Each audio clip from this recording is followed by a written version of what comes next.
Our guest today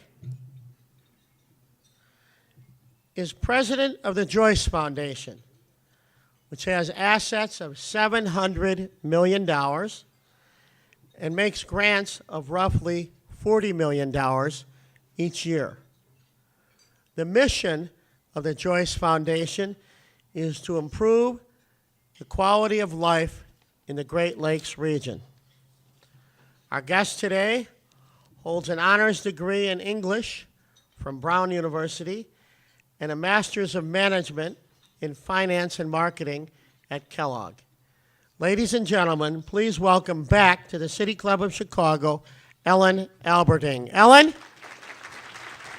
Thank you. Have fun up here. Thank you.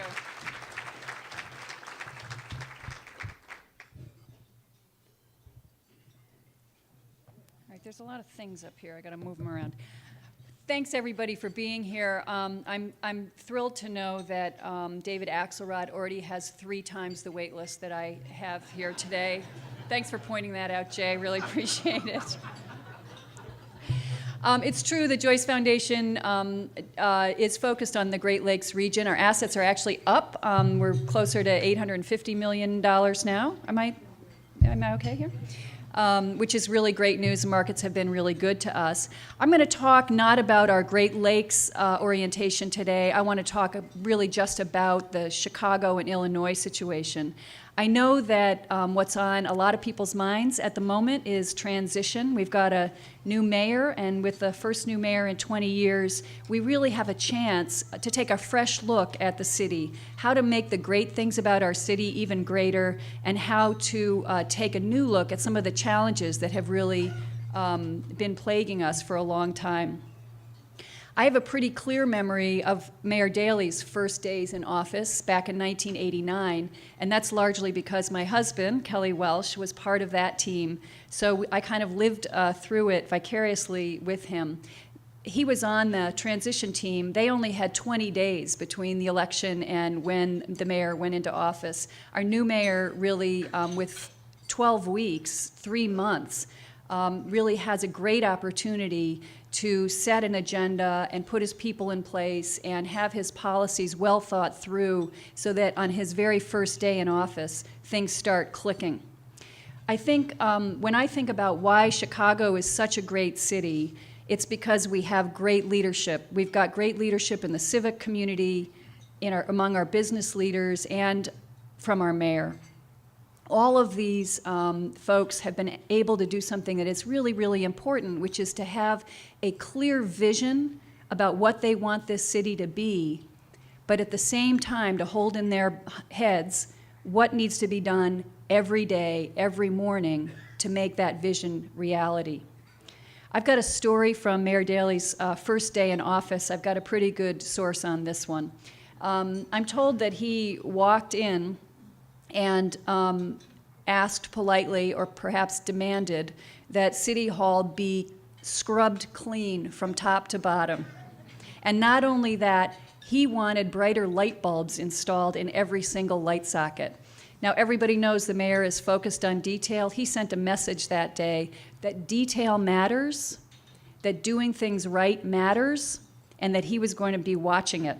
I thought that was a great story. In fact, later, one of his senior staffers developed a new motto for the city of Chicago. We all know the city's motto is Urbs in Orto, or City in a Garden, but this fellow suggested a new one. It was Amat Arboreus, Muris Odit, which means he loves trees, he hates rats. We'll see if Rom's team can come up with one to top that one. I'm a New Yorker by birth, but I'm a Chicagoan by choice, and I really, really love this city. But as much as we all love Chicago, we know that in many ways it's a city of contradictions. It's vibrant, it's prosperous, it's culturally diverse. It's a city where on a Saturday morning in August, if you go out on the lakefront and look at the runners and the walkers and the cyclists, they're all enjoying what is one of the great urban vistas in the world. It is such a beautiful, beautiful place. As a cyclist, I wish the walkers and runners would go somewhere else, but that's a topic for another day. We all know, though, that Chicago is struggling with a lot of really serious challenges. We're not alone in this, but some are more severe than others. Chicago is a city where an off-duty police officer in uniform was gunned down in front of his house while washing his car on a Saturday morning. Chicago is a city where only 50% of African American boys graduate from high school. Of the kids who graduate from high school, only 6 out of 100 finish 4 years of college. Chicago has thrived when other cities have declined because it has had great leadership. It has a broadly diversified economy. But right now, we face an uncertain future, and for many people, a huge gap between the skills they have and the jobs that are going to exist going forward. It's certainly the mayor's job to address these challenges and to set us on a clear path, but it's not his job alone. As representatives of Chicago's civic leadership, the people in this room, myself, my wonderful, wonderful staff, and there are a lot of them represented here today, we all have a role to play as active partners in figuring out the solutions. I've talked a little bit about the importance of holding the long view and the vision together with an understanding of what's supposed to happen tomorrow morning. And one of the things that foundations can do, although sometimes we slip into doing it too much, is to hold a very long view, because we're not in the business cycle, we're not focused on making a profit, we're not in the political world, so we don't have to worry about political cycles. We have an endowment, as was pointed out, and that gives us perpetuity. We function in perpetuity, and it gives us a privilege of thinking in the long term. But what I think is incredibly important, although that is liberating, is for us to focus on what has to happen immediately. There's another story that comes to mind from back in the day, early in the Mayor Daley's administration. A good friend of mine, who actually had left the Joyce Foundation, was invited by the mayor to come in and think about how to re-establish new priorities in the Chicago public school system. So he had a whole team of people. They spent months preparing a report. They came in with charts and graphs and presented their fabulous ideas to the mayor's top advisors with great flourish.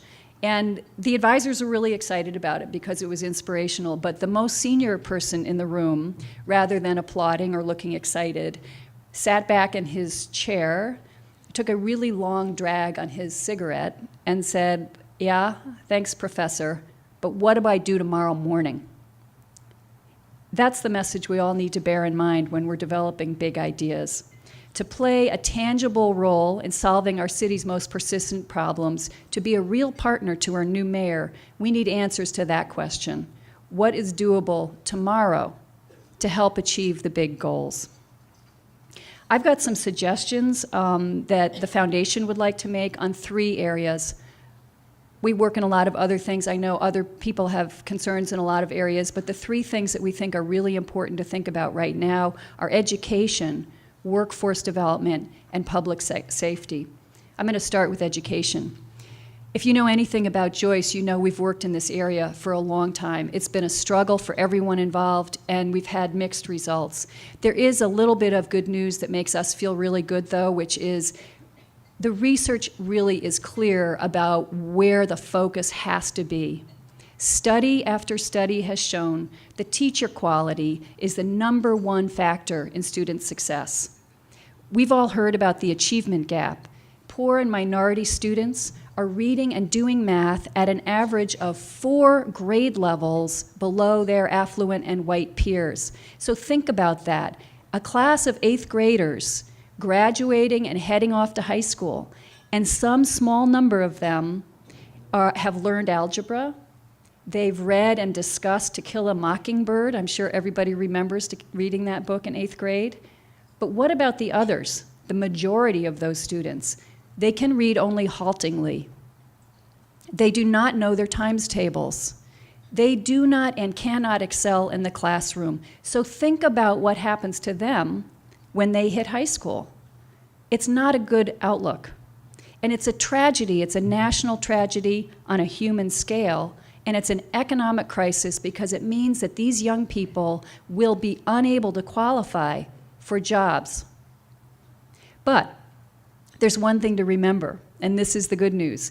We know that if we give these underperforming students a good teacher 3 years in a row, one who is successful at promoting student learning, that achievement gap is snapped shut. It's one thing we know for certain. The second thing we're beginning to understand a lot more about is that teachers do not get the help they need to improve. They want to improve, but they don't get the help.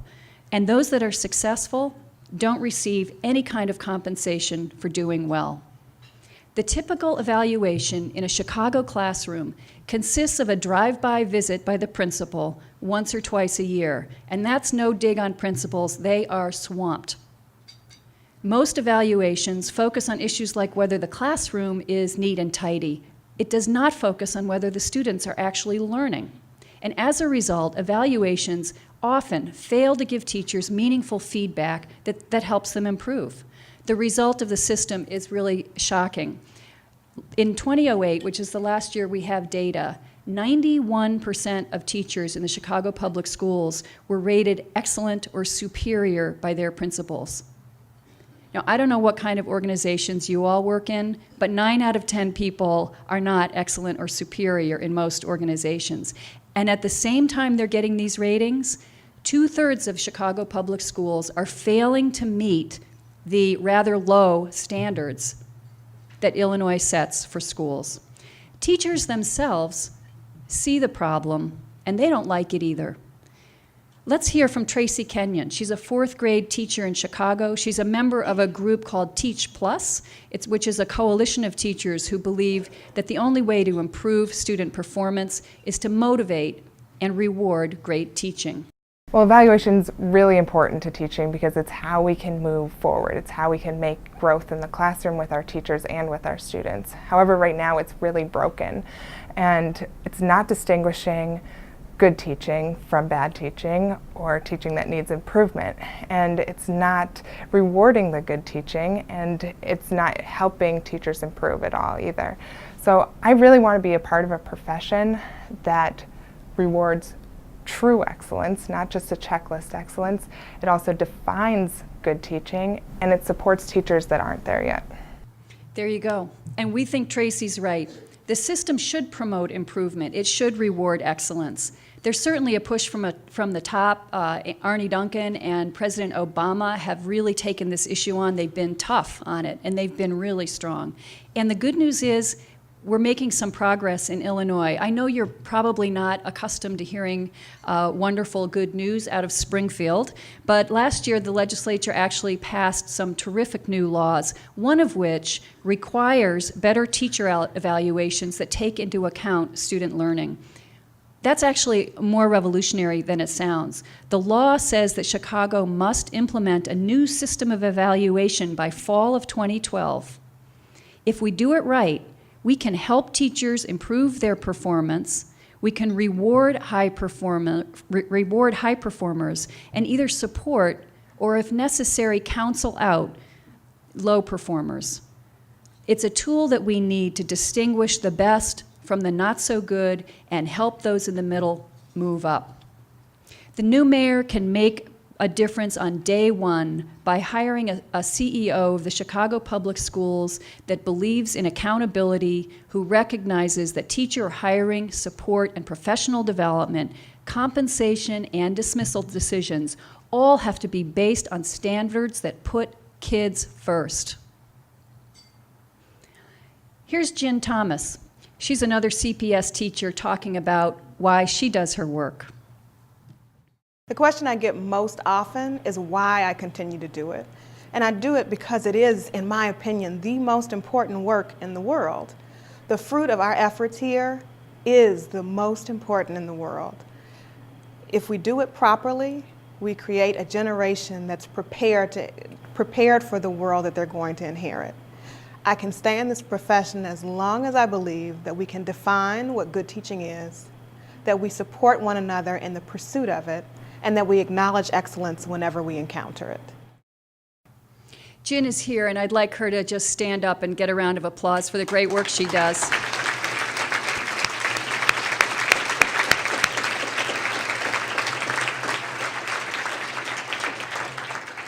And part of the reason Jen does a great job is that her principal, who is also here with her, supporting her today, is one of those principals who focuses on what matters.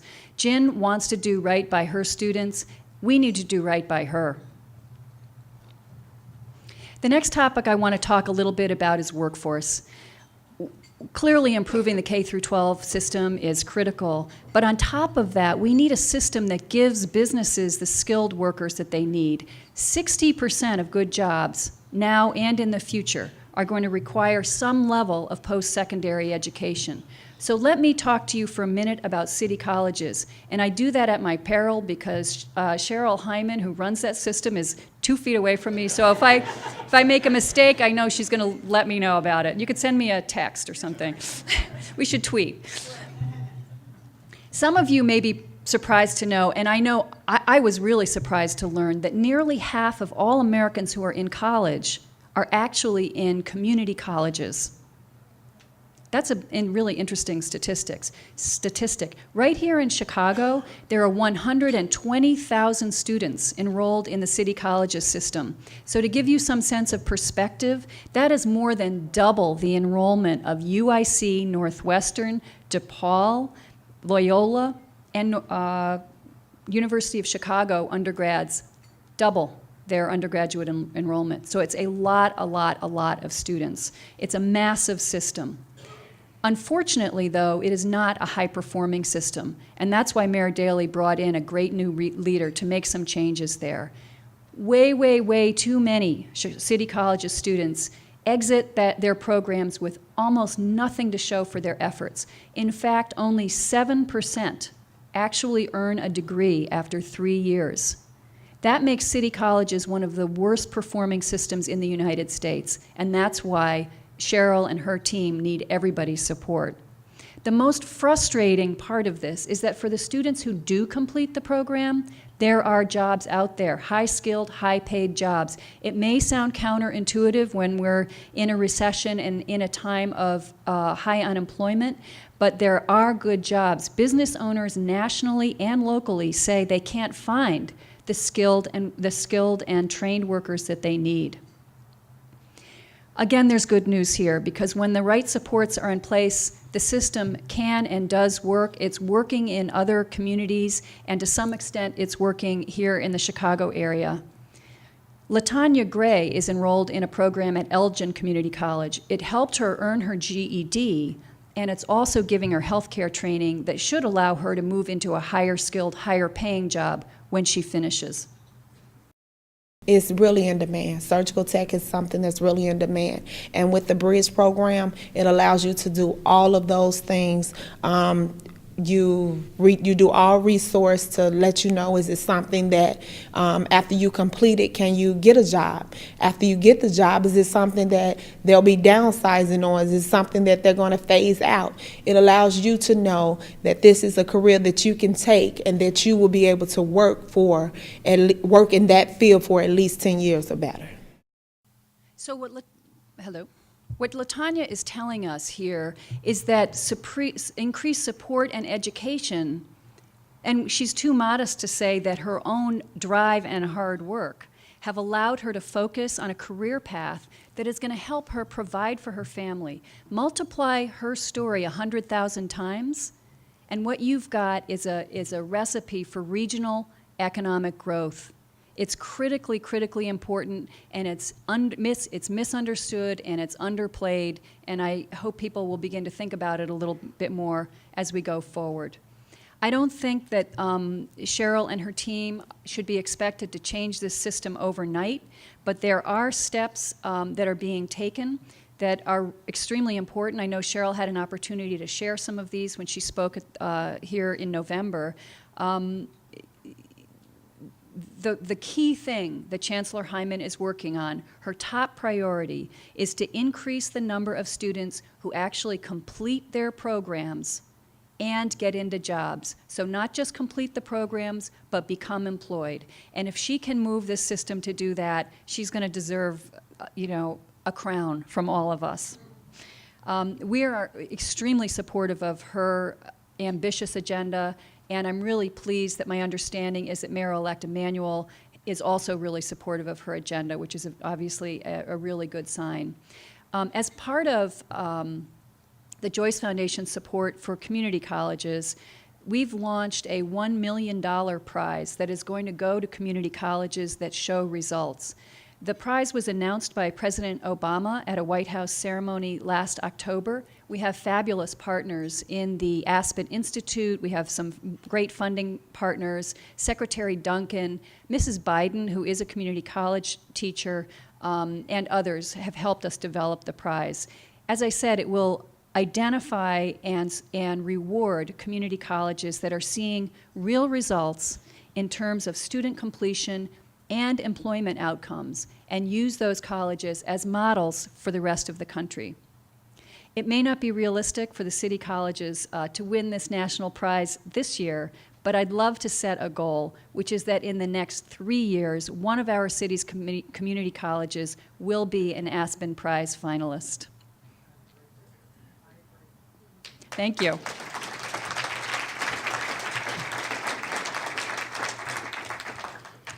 My last topic is public safety.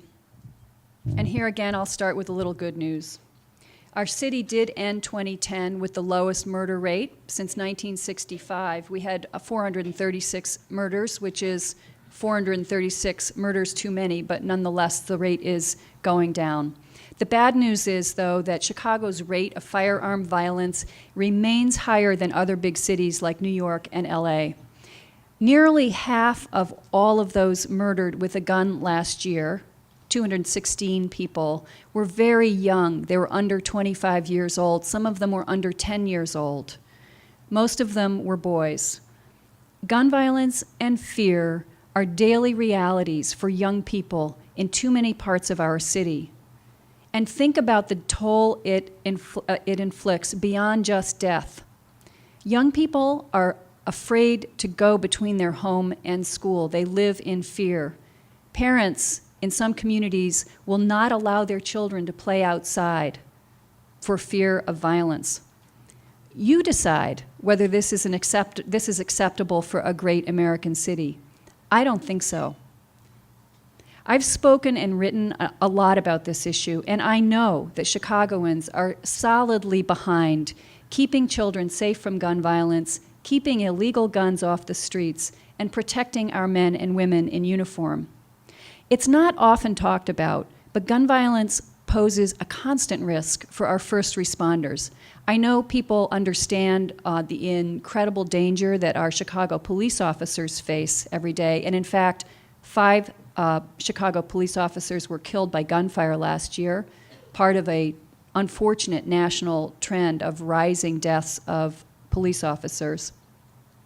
But other first responders, think about emergency medical technicians and firefighters and others, they also face the same challenges. Here is firefighter David Bernicke, who recently was threatened with a gun while responding to a call from a domestic battery victim. Good morning, my name is David Bernicke.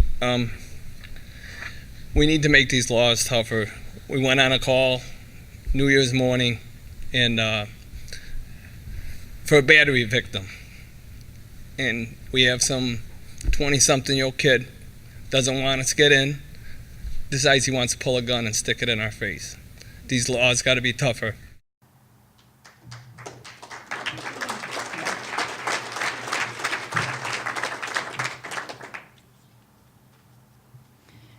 I think that speaks for itself. I think we need to not lose sight of a central fact about guns. The more guns we take off our streets, the fewer people will die from gun violence. Period. It's no mystery where the guns come from. For one thing, there are gun dealers, a few gun dealers, who do a lot of damage. Nationally, 60% of guns that are traced to crimes, 60% come from just 1% of dealers. In addition, as many as 500,000 guns are stolen every year, and they end up on the streets. Despite what most people think, there isn't much in the way of background checking going on. 40% of all firearm purchases occur without any kind of background check. Why is that? Because if I go out and buy a gun from my brother-in-law, a private transaction, or you go to a gun show and buy a gun at a gun show, there are no background checks required by law for any of those purchases, and that's 40% of all gun transfers. We need our mayor-elect to work with state leaders to mandate criminal background checks on all gun sales. We need state licensing and oversight of gun dealers so that the bad guys are put out of business. We need mandatory reporting of lost or stolen guns. And I'm sorry to say that we still need to prohibit the possession, sale, or transfer of assault weapons, which is allowed in Illinois.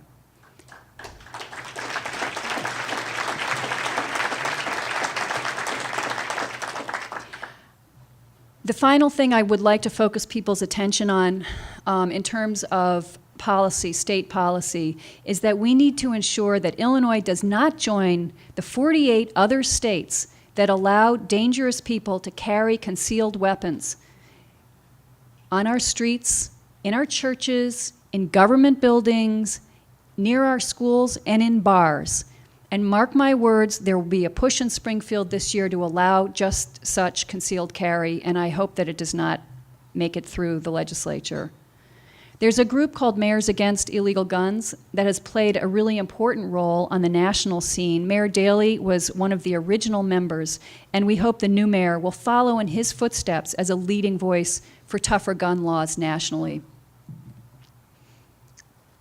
I know I'm talking about a lot of tough issues here, and I don't expect everything is going to be fixed tomorrow, but I do believe we need to start tomorrow. If we want to see progress, we have to embrace ambitious goals, but we have to start working on day one. I'm really excited because this moment feels like a turning point, but one thing I know for sure is that what we have today is an opportunity, not a guarantee. I have a great quote here from Thomas Edison, who said, "A whole lot of opportunities are missed because they're dressed in overalls and they look like work." I'm not afraid of hard work, and I know the people in this room are not afraid of hard work. So I'd like to suggest that we roll up our sleeves alongside our new mayor, because if we do this right, it's our chance to improve our schools, improve our workforce, and reduce violence in our city. I can imagine, and I think you can imagine, that this is our time to make Chicago a city that's second to none. Thank you very much.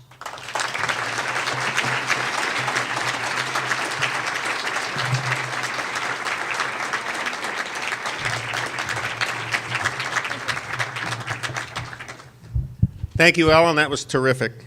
Ellen is a great friend and a really good leader, certainly for the philanthropic community. Ellen's been at the foundation business a lot longer than I have been, and I think all of you who are in the field know what great leadership Ellen provides. So thank you for that.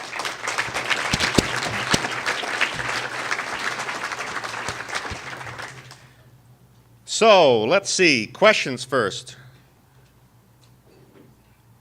Well, one I'm going to ask while I figure out the handwriting on some of these others. Ellen, why is it proved so difficult in this state with the alignment of forces to get meaningful gun control along the lines you were describing?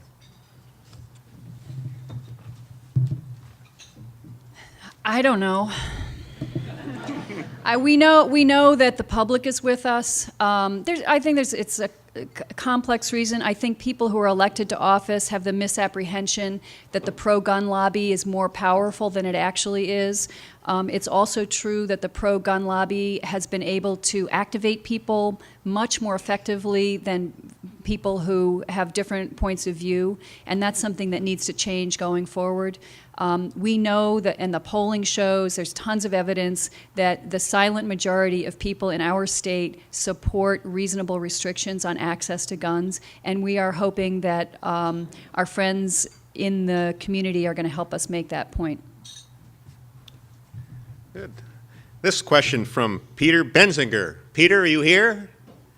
Peter is a great civic leader, one of the co-chairs of the Change Illinois Coalition, and it won't surprise you that Peter's question goes to the issue of political reform, specifically redistricting, obviously, which didn't happen for the current redistricting. But what are your thoughts on the prospects and the best approaches for redistricting reform? Redistricting is a process that sneaks up on everyone, and it's one that folks don't really focus on until it's almost over. And I think that is part of the problem. It only happens every 10 years, and unless you're really, really on the ball, like Peter and his gang at Change Illinois, you're not anticipating it. One of the things we're really interested in is making sure that the public has an opportunity to understand the redistricting process and to participate in it in some way, because redistricting is basically done behind closed doors in almost every situation. So we are funding alternative methods so that people can develop their own maps and have input into what they think the mapping should look like in their areas. And we are hopeful that that will at least engage people in the process and put some pressure on the politicians to open it up a little bit. Great. Here's one on the subject of higher education from Joyce Saxon on the Board of Governors. Joyce, where are you? Over there. Thank you, Joyce. On the subject of Pell Grants, the question is, don't they need revisiting because kids take the money and then drop out? I'm not really qualified to answer any sort of detailed question about Pell Grants, but I do think there is a huge challenge for people who use up their Pell Grants taking classes that are going to bring them up to speed so that they can actually take college-level classes, and then they run out of money before they can actually graduate. So I know that's a huge issue. I don't think it's a matter of students using up the money and running away, but they use up the money before they can finish their degrees, and that is a system that needs to get fixed, and people are focused on doing that. A question from Gail Ward, a member of the club. Gail, thank you. There's Gail. Thank you for this question, also on the subject of education. Gail also says a great, well-organized talk. I certainly agree. Well said, Gail. Maybe we shouldn't spoil that with a question. We will anyway. So Gail says, I've never seen a great or good school without a great principal. So what are your thoughts on that, and what does Joyce do in the area of principal development? I bet Jen Thomas would like to second that, right? Absolutely. You got to have great leadership, and principals are critical, and that's not exactly where we're focusing our philanthropy, because lots of other people are. I couldn't agree more, though. Maria, is it Codina, with the Digital Workforce Institute? I can't answer that question. Is the Joyce Foundation supporting workforce development that begins in the high schools? Not explicitly. It's not that we're not aware. Where is this person? Yeah, it's not that we're not aware that that's an important function, but that's not an explicit area of our funding. Back to Peter Benzinger's question. I'm kidding. Peter, you can send in another one, though, if you like. So, Ellen, we didn't get into, but there's a lot of interest on the environmental side, and Joyce, again, has been one of the real leaders in the environmental issues across the Great Lakes area. Can you comment at all briefly on your work in that area, specifically relating to water resources? Sure. Yeah, I'd be happy to. So Joyce is very focused on the Great Lakes as an area, and water quality is our primary focus, although what's called water quantity is also an issue for us. One of the interesting things we're working on right now that I thought about talking about today, but we're not really ready, but here I go, is carp. And so everybody knows about the carp. There is an interesting question about whether you can actually protect the entire system, divide the system, or divide Lake Michigan anyway from any access from outside sources into the lake. So it's not just the carp, but it is, when the carp are done, there'll be some other challenge to Lake Michigan and the Great Lakes. So we are actually investing in a study that is going to look at what would it take to really cut off our Lake Michigan and Great Lakes from these invasive species entirely. So not just locks, but really it might even involve redirecting the Chicago River, for example. I mean, it's sort of a high-level conversation. We'll see. I'll get back to you in about 10 years on that. Any other questions on cards coming forward? Any other questions that just occur to you as you're sitting there? Yes. My name is Chris Long. I'm a member of the board, and hi, Ellen. I'm wondering whether there's some way of thinking about the community college system in an area-wide way. I recognize what the legal jurisdiction is, and that Chicago Community College is one unit, and the suburban are separate units. My husband worked for a good number of years at Triton College in the administration, and one of the things about the attempt to do an upgrading of manufacturing, for example, is it's expensive. It's expensive to predict what will be needed. And the trouble is that sometimes community colleges end up being, how do you put at home? They become frivolous services. Is there some way of doing something on an inter-district level?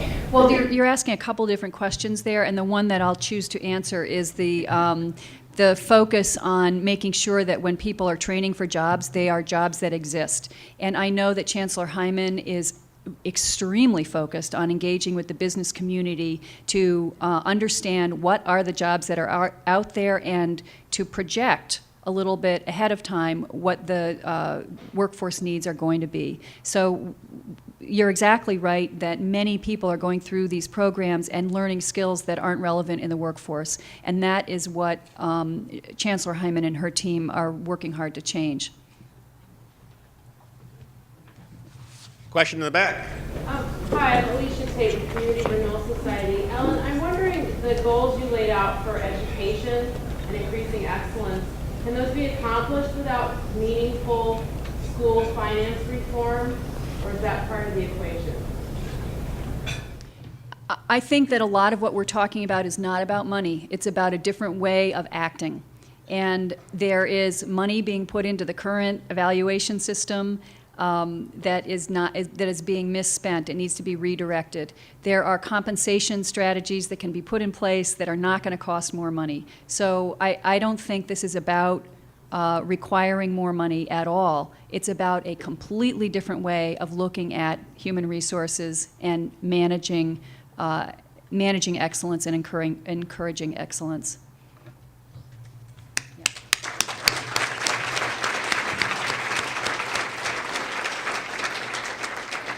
Ellen, I have one more also on the subject of education, and that's in the era of No Child Left Behind and the testing and teaching to tests and those related issues. What's your view on whether some of the subject matters other than reading and math are getting neglected and squeezed out that used to be such a big part of developing well-rounded students? First of all, let me say that I think No Child Left Behind has done something incredibly important, which is to focus on accountability and to focus on our understanding of which populations of people are being well served and which aren't. And so that is incredibly important.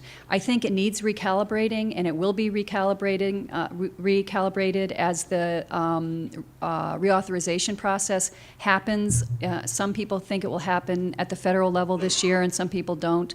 But the question you raise is one that's on a lot of people's minds, and I think they will try to organize the system, not lose the accountability part of it, but organize the system of accountability so that it is a little bit broader. Jay is saying we're cut off. Thank you, Ellen.